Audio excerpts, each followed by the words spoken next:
नमस्कार दोस्तों, शुरू करते हैं आज का वीडियो। आज के वीडियो में हम भारत के विश्व विरासत स्थल सीरीज का भाग 3 कवर करेंगे। जैसे कि आप सब जानते हो कि यूनेस्को की जो भारत में वर्ल्ड हेरिटेज साइट उनको हम 1 बाय 1 इस सीरीज में कवर कर रहे हैं, ठीक है? तो उसी से संबंधित ये पार्ट 3 है। इससे पहले के 2 भागों में हम यूनेस्को, आगरा का किला, फतेहपुर सीकरी और ताजमहल को ऑलरेडी कवर कर चुके हैं। अगर उन पार्ट को आपने नहीं देखा तो उन पार्ट को जरूर चेकआउट कर लीजिएगा, आपको बहुत सारी जानकारी मिलेगी। और आज के इस पार्ट 3 में भारत के 3 और विश्व विरासत स्थलों को देखेंगे, जो कि तीनों हमारे मध्य प्रदेश से होंगे। तो चलिए शुरू करते हैं आज के world heritage site in India से, ठीक है, जिसमें 3 वर्ल्ड हेरिटेज साइट को हम कवर करेंगे। और हाँ, वीडियो के अंत में जो भी साइट आज की वीडियो में हम कवर कर रहे हैं, जो 3 साइट आज की वीडियो में हम कवर करेंगे, उनकी एक चित्र दीर्घा आपको वीडियो के अंत में देखने को मिलेगी। वीडियो को अंत तक जरूर देखिएगा ताकि चित्र दीर्घा को आप देख सकें, ठीक है? तो शुरू करते हैं आज का वीडियो और आज की पहली साइट से। जैसे कि मैं पहले बता चुका हूँ कि पार्ट 1 और पार्ट 2 में हम आगरा का किला, फतेहपुर सीकरी और ताजमहल को ऑलरेडी कवर कर चुके हैं, ठीक है? तो आप उनको चेकआउट कर सकते हैं। तो शुरू करते हैं आज की पहली साइट से। आज की जो पहली साइट है वो है हमारी बौद्ध स्मारक सांची, ठीक है? जो आज की पहली साइट है वो है हमारी बौद्ध स्मारक Sanchi, Buddhist monuments at Sanchi, ठीक ठीक है। तो सबसे पहले 1889 में यूनेस्को के द्वारा इसको वर्ल्ड हेरिटेज साइट घोषित किया गया था, ठीक है, 1889 में। तो देख लेते हैं बौद्ध स्मारक सांची के बारे में। तो सांची सबसे प्राचीन बौद्ध विहार है, ठीक है? और इस सांची में करीब 50 स्मारकों के अवशेष मिले हैं। कितने? 50 स्मारक के अवशेष निकाले गए हैं। उनमें से जो स्तूप 1 के अवशेष कक्ष है ना, उसमें सारिपुत्र के अवशेष मिले हैं, ठीक है? सारिपुत्र कौन था? ये शाक्य मुनि के शिष्य थे, ठीक है? शाक्य मुनि के शिष्य थे और इनकी हीनयान के द्वारा पूजा की जाती है। हीनयान थोड़ा सा जान लेते हैं क्या है। हीनयान और महायान आप लोगों ने सुना होगा। तो महात्मा बुद्ध की मृत्यु के बाद बौद्ध धर्म 2 पंथों में बढ़ गया। एक था हीनयान और एक बन गया महायान। हीनयान और महायान में क्या बेसिक अंतर था, थोड़ा सा उनको देख लेते हैं, ठीक है? तो अगर देखें तो सबसे पहले तो इधर अगर जो हीनयान लिख लेते हैं, हीनयान और महायान, ठीक है, महायान, ठीक है। तो सबसे जो बेसिक अंतर है, तो जो हीनयान थे वो क्या थे? ये महात्मा बुद्ध की जो मूल शिक्षा थी उसका अनुसरण करते थे।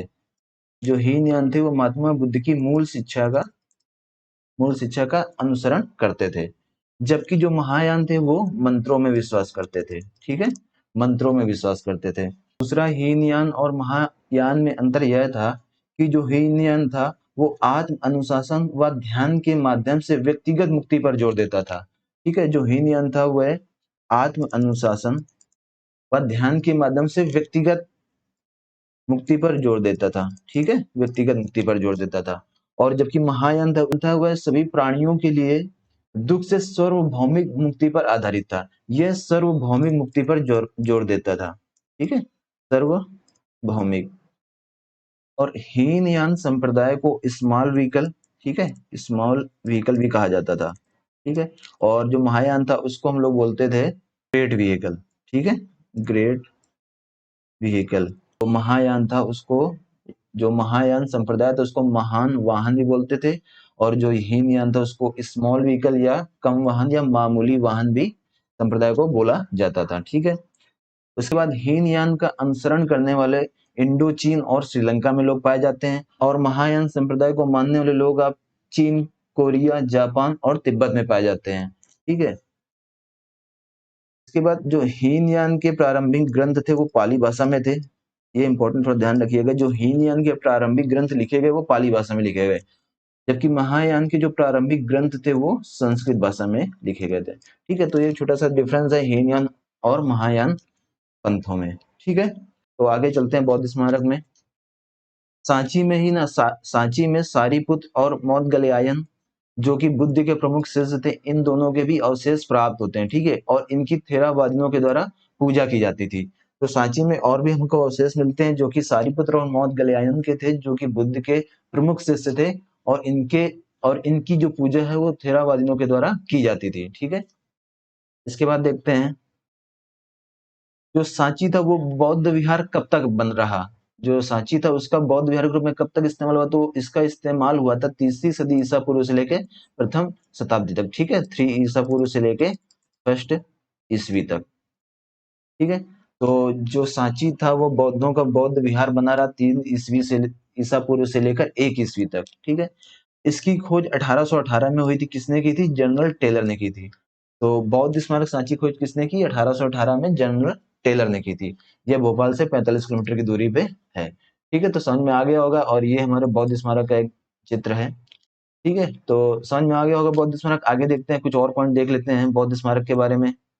अब जो सांची में बौद्ध स्मारक मिले थे वहां पर आपको क्या क्या देखने को मिलेगा। वहां पर आपको अखंड स्तंभ आप देख सकते हो, वहां बहुत सारे आपको महल मिलेंगे, मंदिर मिलेंगे और मठ मिलेंगे। ठीक है, तो जो बौद्ध स्मारक की खोज है उसमें आपको स्तंभ, महल, मंदिर और मठ शामिल है। ठीक है, अब इनमें जो बौद्ध स्मारक थे इनमें किस प्रकार की कला का इस्तेमाल किया गया था या आर्किटेक्चर का इस्तेमाल हुआ था वो देखते हैं। तो इसमें ना आर्केमिनिट कला का इस्तेमाल हुआ था और मुक्त स्थायी वास्तुकला का इस्तेमाल किया गया था, जो इन कलाओं के सबसे अच्छे उदाहरण भी हैं। ठीक है, अकेमिनट कला और मुक्त स्थायी वास्तुकला। अब ये अकेमिनट कला क्या होती है, थोड़ा सा इसमें जानकारी ले लेते हैं। अकेमिनट कला का सबसे जो मेन फीचर था इसमें क्या था, इसमें स्तंभ होता था और स्तंभ के ऊपर आपको सिंह देखने को मिलेंगे। स्तंभ होगा और इसमें क्या होगा, सिंह बने होंगे। ठीक है, जैसे कि हमारा अशोक का स्तंभ भी अकेमिनट कला का एक अच्छा उदाहरण है। तो यही हमारी अकेमिनट कला है। अब जैसे कि ये बताया कि जो सांची था वो बौद्ध स्मारक था, लेकिन सबसे इम्पोर्टेंट चीज ये है यहाँ पर कि जी के सांची के बौद्ध विहार में भगवान बुद्ध ने कभी भी अपने किसी पूर्व जन्म या पृथ्वी पर अपने अवतार के समय पे यहाँ पे कभी विहार नहीं किया था। ठीक है, लेकिन फिर भी उसके बाद भी ये हमारी बहुत इंपॉर्टेंट बौद्ध स्थल है। अब थोड़ा सा सांची के बारे में भी देख लेते हैं। जो सांची स्तूप जिसके बारे में सुना होगा आपने, तो सांची का स्तूप क्या उसके बारे में थोड़ा सा जानकारी ले लेते हैं यहीं पर। तो आप ये देख सकते हो, ये हमारा सांची का स्तूप। ठीक है, तो सांची की स्तूप क्या था, इसमें कौन सी कला थी, कौन सी वास्तुकला का उपयोग किया गया था, उसके बारे में थोड़ा सा देखते हैं। तो जो सांची का स्तूप था वो उसका जो वास्तुकला थी उसका जो आकार था वो कैसा था, अर्धगोलाकार था, अंडे के आकार का था, अंडे के आकार का गुंबद मिलता था। तो ये है हमारा अर्धगोलाकार। ठीक है, ये हमारा अर्धगोलाकार, ये हो गया ना बात। ठीक है, ये हमारे अंडे के आकार का गुंबद। ठीक है, जिसके शीर्ष पर एक घनाकार अवशेष कक्ष हर्मिका होती थी। अब इसमें यहाँ गौर से देखो, ये है हर्मिका हमारी, ये हमारा अंडाकार कक्ष हो गया और इसके ऊपर शीर्ष पर क्या है, ये है हर्मिका। ये जो चौकोर देख रहे हो, ठीक है, ये है हर्मिका हमारी। मैं लिख देता हूँ यहाँ पे आगे, ये है हर्मिका। ठीक है, और एक गोलाकार छत मेधी पर बनाया जाता था। तो पहला तो ये हो गया सांची के स्तूप के बारे में। तो इसमें श्रद्धालुओं के उपयोग के लिए एक या दो प्रदक्षिणा पथ होते थे जिसके चारों ओर श्रद्धालु परिक्रमा करते थे। ठीक है, क्लॉकवाइज। उसके बाद इसमें आप एक ये प्रवेश द्वार देख सकते हो, ये हमारा प्रवेश द्वार है। ठीक है, ये क्या है, प्रवेश द्वार। और प्रवेश द्वार को ही बोलते हैं हम लोग तोरण बोलते हैं। ठीक है, प्रवेश द्वार को तोरण, ठीक है, तोरण बोला जाता है। तो इसमें उसके बाद देखते हैं कि इसमें लकड़ी की संरचनाओं से पत्थर में संक्रमण ट्रांजिशन, जैसे कि पहले की जो आकृतियां जो पहले के ये स्तूप होते थे उसमें लकड़ी की संरचना होती थी, लेकिन इसमें क्या हुआ, इसमें ट्रांजिशन हुआ और ये किसके, पत्थर के आपको देखने को मिलने लगे।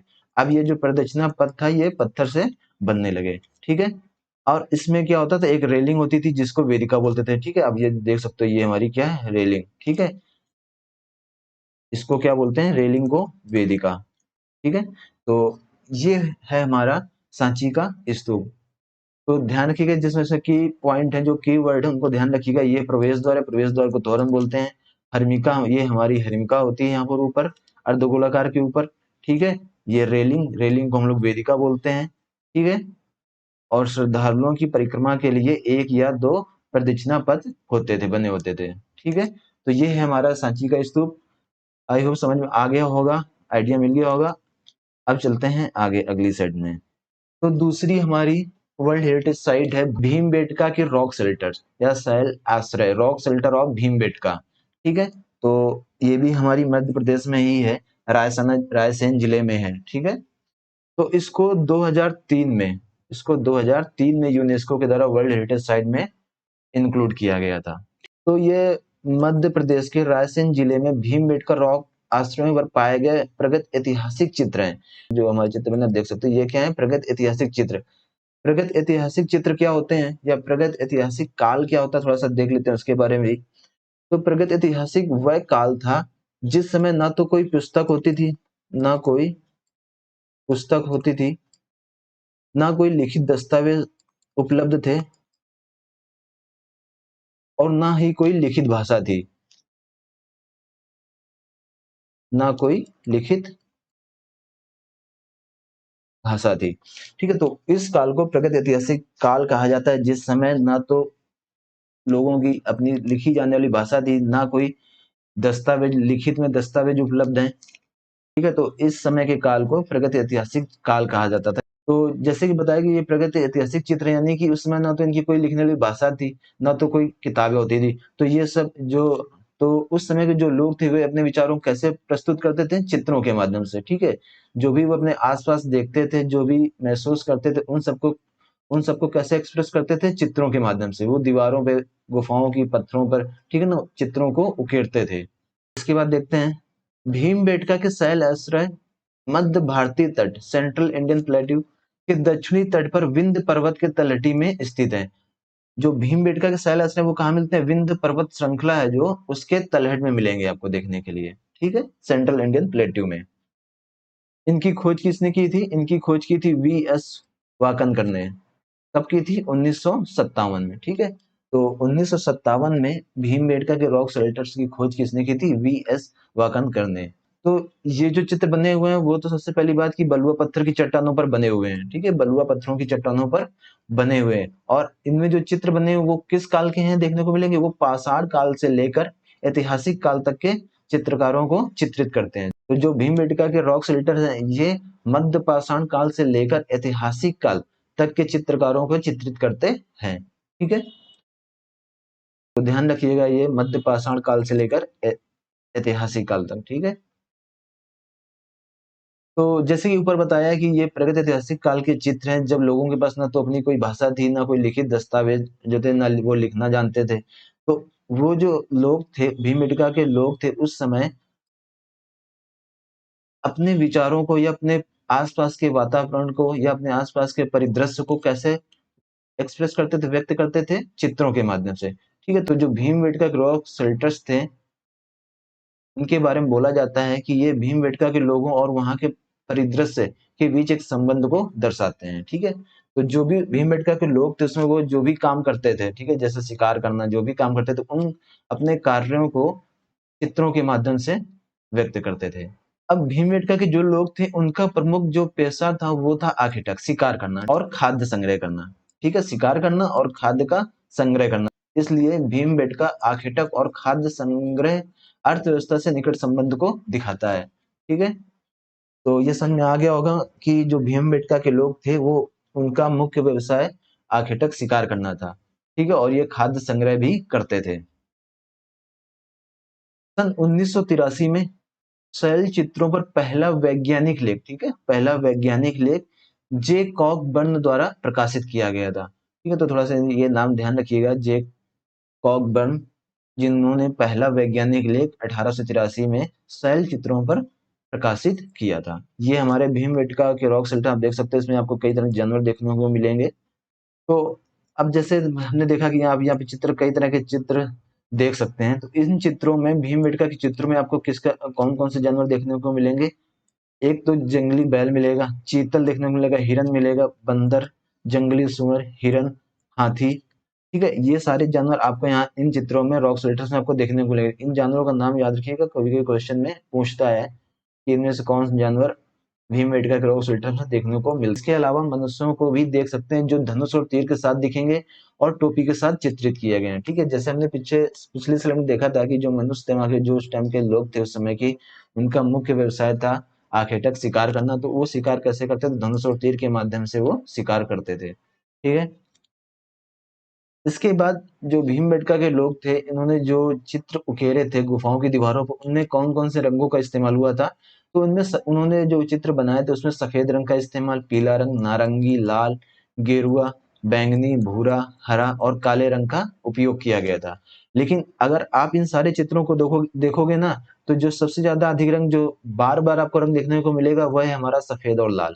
ठीक है, तो सफेद और लाल की इन चित्रों में अधिकता आपको देखने को मिलेगी। ठीक है, अब ये रंग बनाते कैसे थे जो भीमबेटका के लोग थे, इन रंगों को कैसे तैयार करते थे, तो ये जो विभिन्न तरह की चट्टानें वहां पाई जाती उनको और खनिजों को पीस कर बनाते थे। और ये जो गेरुआ रंग था वो हेमेटाइट के कारण होता था। समझ में आ गया होगा भीमबेटका के रॉक शेल्टर। ठीक है, तो ये हमारी आज की दूसरी साइड थी भीमबेटका के रॉक शेल्टर जिसको हमने देखा। चलते हैं आगे आज की तीसरी साइड में। तो आज का जो तीसरा साइट है हमारा वर्ल्ड हेरिटेज साइट इंडिया में, वह है खजुराहो के स्मारक समूह। ठीक है, खजुराहो ग्रुप ऑफ मोन्यूमेंट्स। ठीक है, तो इनको 1986 में यूनेस्को ने वर्ल्ड हेरिटेज साइट का दर्जा दिया था। इनका निर्माण चंदेलों ने कराया था और ये है कहाँ पर, मध्य प्रदेश में है। ठीक है, छतरपुर मध्य प्रदेश में खजुराहो के स्मारक आपको देखने को मिलेंगे। इनका निर्माण चंदेलों ने कराया था। ठीक है, तो खजुराहो समूह के स्मारक जीवित उदाहरण है जो नागर शैली मंदिर वास्तुकला की मौलिकता और उच्च गुणवत्ता को प्रदर्शित करते हैं। तो ये जो खजुराहो के स्मारक बने हुए हैं ना, इनमें किस शैली का उपयोग किया गया, तो इसमें नागर शैली का उपयोग किया गया है। यहाँ के जो मंदिर या जो स्मारक बने हुए वो नागर शैली में बने हुए, जैसा कि आप जानते हो जो हमारे भारत में दो तरह की शैलियां मुख्य रूप से पाई जाती हैं, एक है नागर शैली, दूसरी है द्रविड़ शैली। ठीक है, नागर शैली हमारे उत्तर भारत में देखने को मिलती है, शैली हमारे दक्षिण में देखने को मिलती है। दक्षिण के जो मंदिर है उनमें द्रविड़ शैली का उपयोग किया गया है और उत्तर भारत के मंदिरों में नागर शैली का उपयोग किया गया है। तो खजुराहो के जो स्मारक हैं वहां पर भी नागर शैली का उपयोग किया गया है। ठीक है, तो इसीलिए तो यहाँ के जो मंदिर है वो नागर वास्तुकला से प्रभावित हैं। ठीक है, और यहाँ की जो ज्यादातर मूर्तियां हैं वो कामुक कला की हैं। उसके बाद जो खजुराहो था वो चंदेलों की शासकीय राजधानी भी था। ठीक है, और ये कब थी राजधानी, 950 से 1050 ईस्वी तक खजुराहो चंदेलों की शासकीय राजधानी भी रही है। ठीक है, जब चंदेल शासन करते तो उस समय करीब खजुराहो में 85 मंदिर थे। ठीक है, तो जब चंदेल शासन के दौरान यहाँ पर करीब 85 मंदिर बनाए गए थे, लेकिन अब उसमें से सिर्फ 22 के आसपास ही बचे हुए हैं। और ये जो सारे मंदिर है वो 6 वर्ग किलोमीटर के एरिया में फैले हुए हैं। ये आप देख सकते हो, ये खजुराहो के स्मारक है, हमारे मंदिर हैं। और इन मंदिरों में एक खास विशेषता थी कि यहाँ कि ये जो मंदिर है ना वो एक चबूतरे पर बने होते थे। ठीक है, जैसे आप देख सकते हो ना, ये हमारा क्या है, पूरा एक चबूतरा बनाया गया। ठीक है, ये एरिया पूरा, और इसके ऊपर ये इस भवन को या इस मंदिर को निर्माण किया गया है। ठीक है,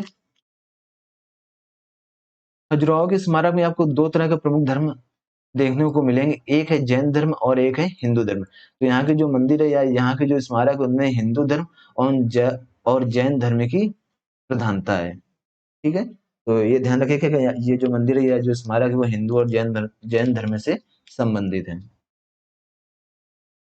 ठीक है, इतना समझ में आ गया होगा। आगे देखते हैं। अब इसी खजुराहो के स्मारक में पश्चिम क्षेत्र में अगर आप देखोगे तो वहां पर आपको लक्ष्मण मंदिर, वराह मंदिर, तंगेश्वरा मंदिर, कंदरिया महादेव का मंदिर, चित्रगुप्त मंदिर, चोपड़ा टैंक, पार्वती विश्वनाथ और नंदी मंदिर आपको देखने को मिलेगा। ये जो सारे मंदिर हैं या जो स्मारक हैं वो सारे कहाँ पर हैं, पश्चिम क्षेत्र में। ठीक है, इसी तरह पूर्व और दक्षिण जो स्मारक है वो कौन कौन से स्मारक है, घंटी पार्श्वनाथ मंदिर, आदिनाथ मंदिर, शांतिनाथ मंदिर, दुल्हा देव चतुर्भुज। तो ये जो सारे स्मारक हैं, आप ये सारे स्मारक पूर्व और दक्षिण क्षेत्र में देखने को मिलेंगे। इसके बाद खजुराहो के जो स्मारक है उनको वो सारे स्मारक बलुआ पत्थरों पर निर्मित हैं, बलुआ पत्थरों से निर्मित कराए गए हैं। और यह एक समृद्ध रूप से सजाए गए सीढ़ीदार मंच यह जगती पर बनाए गए हैं। तो समृद्ध रूप से सजाए गए सीढ़ीदार मंच या जगती पर बनाए गए थे। ठीक है, जिस पर इमारत का मुख्य भाग होता था। ठीक है, आगे देखते हैं। अब जैसे कि हमने पिछली स्लाइड में बात किया कि जो खजुराहो के जो स्मारक है वहां पर आपको नागर वास्तुकला या नागर शैली में आपको यहाँ के मंदिर या स्मारक देखने को मिलेंगे। ठीक है, तो नागर शैली क्या होता है, एक छोटा सा यहाँ पर उसका ब्रीफ ले लेते हैं। आगे के आने वाली वीडियो हम ये सारा कवर करेंगे, ठीक है। नागर शैली क्या है, द्रविड़ शैली क्या है, ये सारा हम लोग अलग अलग भी देखेंगे। तो यहाँ थोड़ा सा एक ब्रीफ ले लेते हैं कि नागर शैली में क्या होता है, क्या विशेषता है नागर शैली की। तो नागर शैली में मंदिरों में गर्भगृह के ऊपर एक अद्वितीय प्रकार का टावर या शिखर होता है, ठीक है। जैसे आप लोगों ने नोटिस भी किया होगा कि जो हमारे यहाँ के मंदिर है नॉर्थ साइड में, जो गर्भगृह होता है, गर्भगृह क्या होता है, जहाँ पर हमारे भगवान की जो मुख्य भगवान है, जिनकी मूर्ति रखी होती है, उसको क्या बोलते हैं, गर्भगृह। जहाँ पर लोग पूजा की जाती है, जहाँ पर मंदिर के मुख्य भगवान की जो प्रतिमा रखी होती है, उसको क्या बोलते हैं, गर्भगृह, ठीक है। और उन्हीं प्रतिमा के ऊपर, गर्भगृह के ऊपर आपने देखा होगा कि एक शिखर भी होता है, ठीक है। तो नागर शैली में जो मंदिरों में गर्भगृह के ऊपर जो शिखर होता है वह एक मुख्य विशेषता है, शिखर, ठीक है। तो नागर शैली में शिखर का होना एक मुख्य विशेषता है। इसके बाद गर्भगृह को घेरने वाले मुख्य टावर के किनारे लघु टावरों की एक श्रृंखला होती है। तो गर्भगृह हो गया, फिर उसके चारों उसको घेरने वाली मुख्य टावर, जो मुख्य शिखर है, उसके किनारों पर लघु टावर की एक श्रृंखला आपको देखने को मिलेगी। तो पहली विशेषता नागर शैली की ये है कि इनमें आपको शिखर देखने को मिलेगा, जो गर्भगृह होगा उसके ऊपर, ठीक है। इसके बाद प्रवेश एक सजाए गए बरामदे अर्ध मंडप से होता है, ठीक है, जो मुख्य हॉल मंडप की ओर जाता है, ठीक है। तो जो मंदिर का मुख्य हॉल होता है उसको मंडप बोलते हैं, ठीक है। ध्यान रखिएगा, ये मंडप, ये क्वेश्चन में आता है, एग्जाम में आता है कि मंडप क्या होता है। तो मुख्य हॉल को मंडप बोलते हैं, ठीक है। तो नागर शैली में आप जब प्रवेश करेंगे तो प्रवेश एक सजाए गए बरामदे अर्ध मंडप से होता है, ठीक है, जो मुख्य हॉल की ओर जाता है। मुख्य हॉल को बोलते हैं मंडप, ठीक है। तो मंडप से या मुख्य हॉल मंडप से कोई भी गर्भगृह तक पहुंचने से पहले दलान, जिसको अंतराला बोलते हैं, तक पहुंच सकता है, ठीक है। तो उसके बाद मुख्य हॉल मंडप के माध्यम से ही कोई भी गर्भगृह तक पहुंचने से पहले दलान, जिसको अंतराला भी बोलते हैं, तक पहुंच सकता है। अब यहाँ के अधिकतर मंदिरों का निर्माण भारतीय हिंदू राजा यशोवर्मन और धंग के शासन काल में हुआ है, ठीक है। अगर कभी ये प्रश्न आता है कि जो खजुराहो के स्मारक है उनका निर्माण किस राजा के शासन काल में हुआ, तो वो होंगे हमारे राजा यशोवर्मन, ठीक है, और दूसरे होंगे धंग, ठीक है। तो लक्ष्मण मंदिर का निर्माण राजा यशोवर्मन ने करवाया था, ठीक है। लक्ष्मण मंदिर भी हमारे इसी परिसर में है। और कंदरिया महादेव मंदिर, इसका निर्माण राजा विद्याधर ने करवाया था, ठीक है। तो समझ में आ गया होगा। तो यहाँ पे जो लक्ष्मण मंदिर था उसका निर्माण राजा यशोवर्मन ने करवाया, और कंदरिया महादेव मंदिर का निर्माण राजा विद्याधर ने करवाया था, ठीक है। तो ये समझ में आ गया होगा खजुराहो के स्मारक समूह, ठीक है। तो आज के इस वीडियो में हमने 3 साइट को कवर किया, ठीक है, जिसमें पहली थी हमारी बौद्ध स्मारक सांची, दूसरी थी भीमबेटका के रॉक शेल्टर्स, और तीसरी हमारी खजुराहो समूह के स्मारक। तो टोटल हमारी 6 वर्ल्ड हेरिटेज साइट कवर हो चुकी हैं, ठीक है, तीनों पार्ट को मिलाकर। तो मिलते हैं अगले किसी और वीडियो में वर्ल्ड हेरिटेज साइट के साथ में, ठीक है। तो जैसे वीडियो की शुरुआत में हमने बात की थी कि हम वीडियो के अंदर चित्र दीर्घा को भी देखेंगे, इन तीनों साइट से संबंधित जो हैं। तो उक्त तीनों स्थलों से संबंधित चित्र दीर्घा आपके लिए प्रस्तुत है। आप लोग देखिए इस चित्र दीर्घा को। मिलते हैं अगले किसी और वीडियो में किसी और वर्ल्ड हेरिटेज के साथ। धन्यवाद।